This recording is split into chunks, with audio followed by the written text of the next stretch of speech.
Vendimi i Departamentit Amerikan të Shtetit për pezullimin e vizave për imigrant nga 75 vendet të botës, në mesin e cilave është radhitur edhe Kosova, është ndërmarrë për evitimin e më temë të imigrantëve që mund të keq përdorin programet e asistencës sociale në SBA.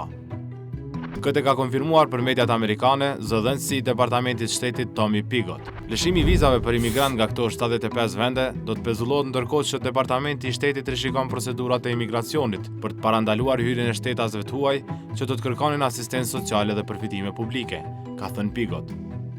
Në listë, përveç Kosovës, janë edhe Shqipëria, Bosnia dhe Hercegovina, Malizi, Maqedonia e Veriut, por jo edhe Serbia.